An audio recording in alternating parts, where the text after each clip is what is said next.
Speech, signs you are set apart.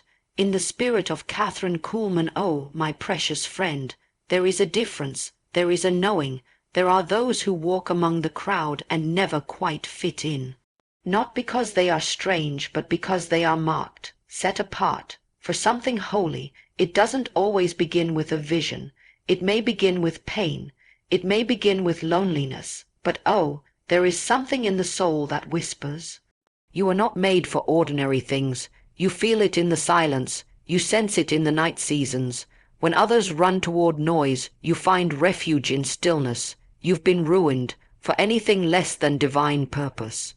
And there is a cost. Yes, there is a cost. But to be set apart is to be carried by unseen hands, to be broken that you might be poured out. There's a fragrance on those who've been through fire. You see it in their eyes. They've walked with something eternal, and when they speak, it's not mere words. It is life, it is breath, it is power. You, my dear, are not forgotten. You are not misplaced. You are not overlooked. You are set apart, and when the time comes, heaven will move and the world will know that one who walks with glory has passed this way.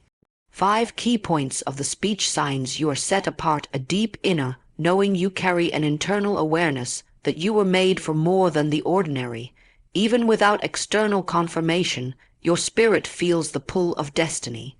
Isolation and loneliness often. Being set apart begins with seasons of separation. You feel different, not by choice, but by calling. Sensitivity to the spiritual realm. There is a heightened awareness of the unseen. You are drawn to silence, to presence, to a life beyond the natural. A life of refinement. Being set apart involves going through fire, tests, trials, pruning, but through it your life becomes fragrant, marked by beauty from brokenness. Divine timing and manifestation. Though hidden for a season, the set apart are revealed in divine timing. When the moment comes, it is unmistakable. Lives are changed through your obedience. Key point #1. A deep inner knowing. There is a knowing, so deep, so quiet, that no one around you may ever fully understand it. It is not loud.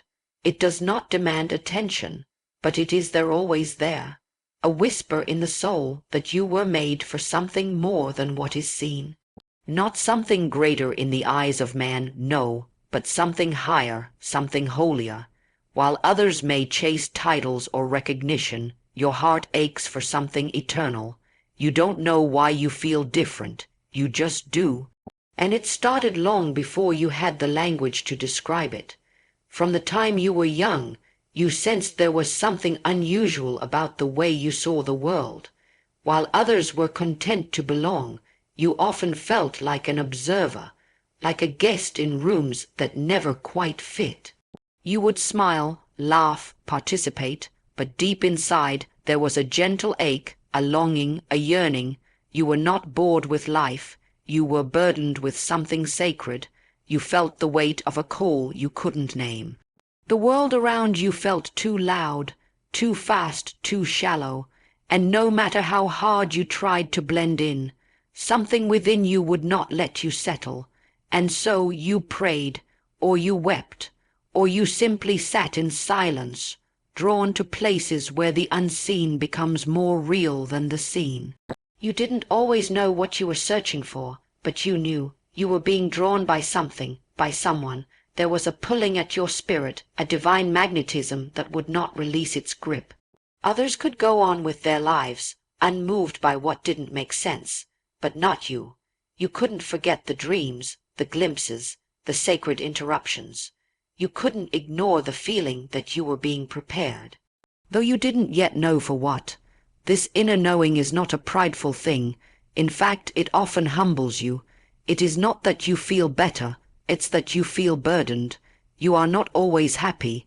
You are not always strong. But you are always aware that your life is not entirely your own. It is as though your spirit has touched something holy and been marked. Even when you try to step away, you can't.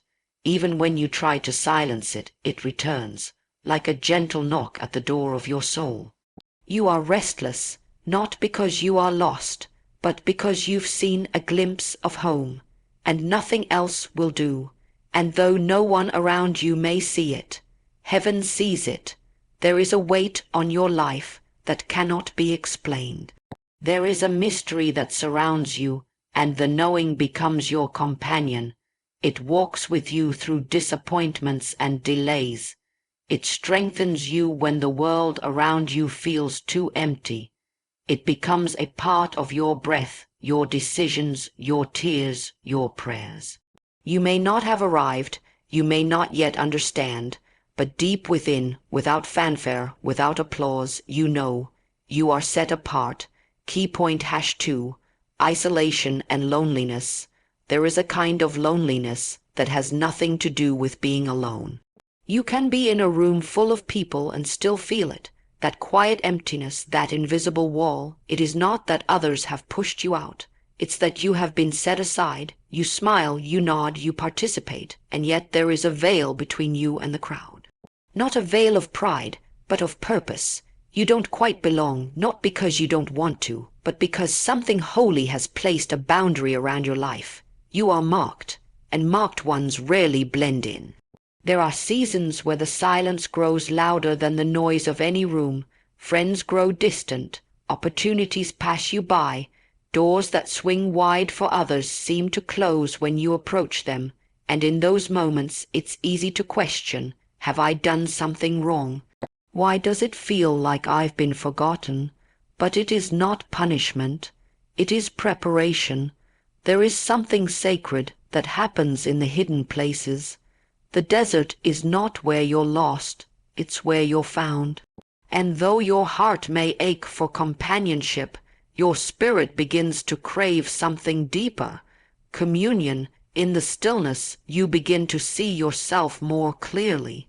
Without the voices of others to affirm or direct you, you begin to hear the whisper again, that still, small voice that never really left.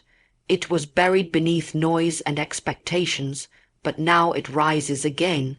And as painful as the loneliness may be, something inside you knows you are not truly alone. There is a presence in the isolation, a presence that doesn't rush, doesn't explain, but simply abides. And somehow that becomes enough. There are tears, yes, silent ones, the kind that fall on pillows in the dark. You grieve the life you thought you wanted. You grieve the friendships that drifted away. You grieve the version of yourself that once longed to be accepted. But in the grieving, something dies, and something else is born, a depth, a weight, a grace. You begin to walk differently, speak differently, see differently, for in the furnace of isolation, your soul is forged for divine things. You are no longer desperate for attention, because you've tasted intimacy with the eternal, and still the ache may linger. You may carry that quiet sorrow longer than you expected, but it is not your enemy, it is your companion.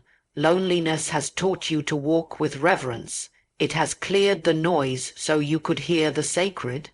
And though the world may not understand the cost, heaven watches closely, because those who have walked through loneliness with faith walk with authority, and when they speak, the atmosphere shifts.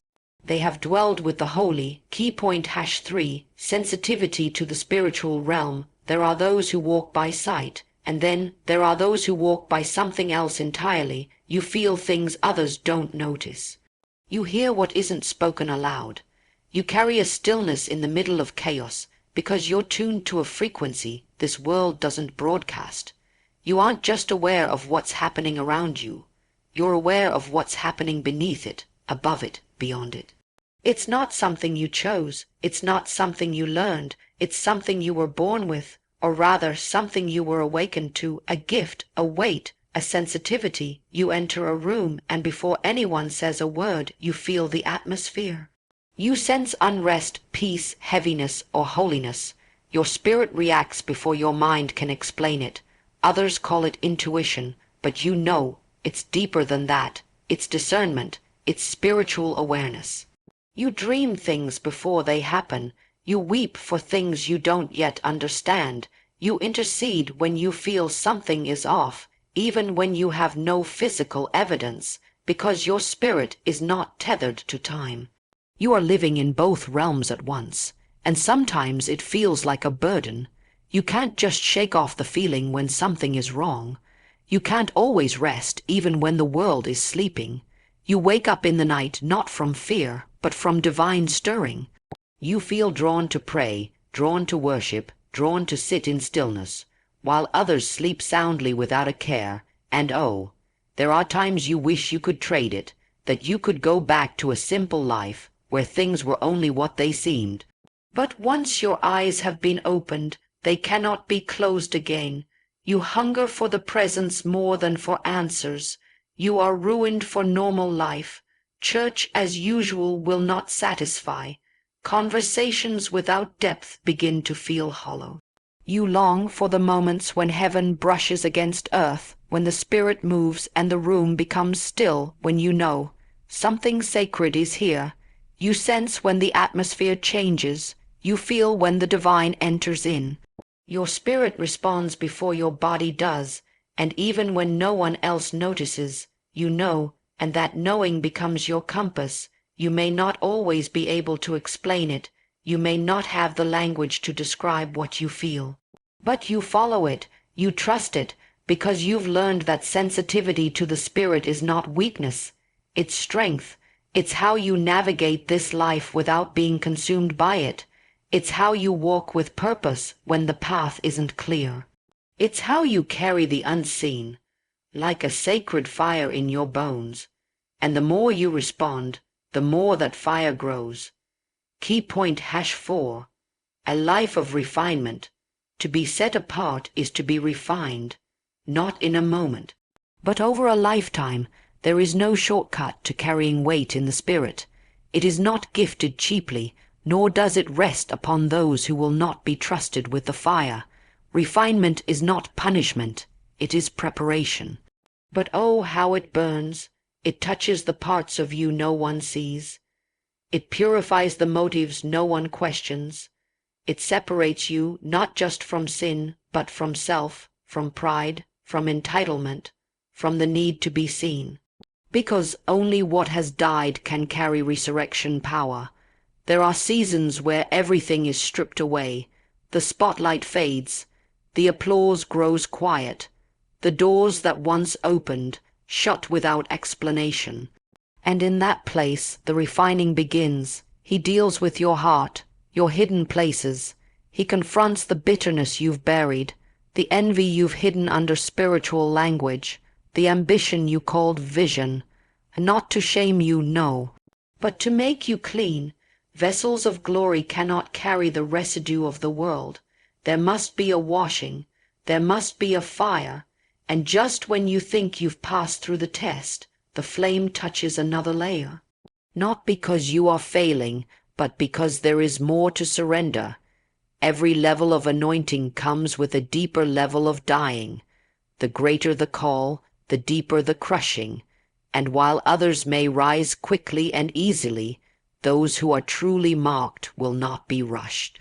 Heaven invests in those who are willing to be made into something eternal, and that kind of vessel cannot be mass-produced. It must be hand-carved by fire and by time. There are days you weep without knowing why. Not from weakness, but from a deep groaning in your spirit. You feel the weight of surrender in your very bones. It costs you your comfort, your plans, your timelines. You are misunderstood, often by those closest to you. And you begin to realize this path is narrow, but it is holy. It doesn't always lead to platforms. Sometimes it leads to deserts, but even there, the presence that refines you will never leave you. In the fire, you find the one who holds it, and the beauty is this. What emerges from the fire does not burn the same way. There's a stillness in your spirit, a grace in your words, a weight in your walk. You no longer speak to impress. You speak to heal. You no longer strive to be seen. You long to make him known, and those who encounter you don't see the scars. They feel the oil, because you have been broken, yes. But the fragrance only comes from what has been crushed. Key point #5, divine timing and manifestation. There is an appointed time for everything under heaven, but when you are set apart, the waiting can feel eternal. You see others released, others celebrated, others stepping into their season, while you remain hidden.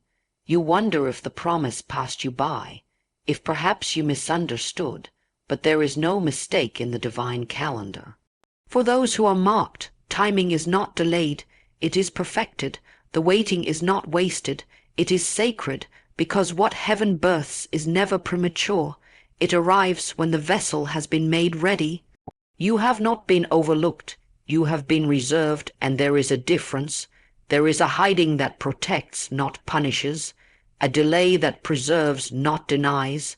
The process may feel invisible, but in the realm of the spirit, deep roots are growing. And when the moment comes, it will not be by your striving. It will not be because you networked your way to favor. It will not be manufactured by human hands. It will come suddenly, but it will not come randomly. It will come because heaven has ordained it. There will be a moment when the oil on your life speaks louder than your name, when doors open without knocking, when opportunities come looking for you, not because you are popular, but because you are prepared. Those who saw your wilderness will witness your commissioning. Those who questioned your quiet season will behold the fruit of your obedience. But even then, your heart will not crave applause. It will tremble, because you will know this is not your doing, this is glory's manifestation, and in that moment everything will make sense. The tears, the silence, the pruning, it all led to this, but there is no pride in your rising. There is only reverence, because you know what it cost you. You know how long you walked without answers. You remember the prayers with no reply, and now you stand not as one who climbed, but as one who was lifted. You did not arrive, you were revealed, and only those who have been hidden by heaven can be revealed by it. Still, it will not feel like a climax. It will not feel like the end of the story. It will feel like the beginning of something holy. Because those who are set apart never stop being prepared. Each manifestation births a new assignment. Each open door leads to deeper dependence. You may walk into visibility, but you remain invisible to yourself. For it was never about the stage. It was always about the obedience, always about the presence, always about the glory, a suitable ending of this speech. And so, my dear, if you have ever wondered why your path has been so narrow, why your soul longs for deeper things, why you've been misunderstood, refined, hidden, and awakened to what others overlook, it is because you are not common, you are not ordinary, you are not forgotten. You have been set apart, you were chosen in the quiet, you were formed in the fire, you were awakened by the whisper, and in due season you will be revealed, not for your glory, but for the glory of the one who called you. So walk softly, wait patiently, love deeply, and guard what has been entrusted to you, for when you are truly set apart, you don't have to announce it, heaven already has.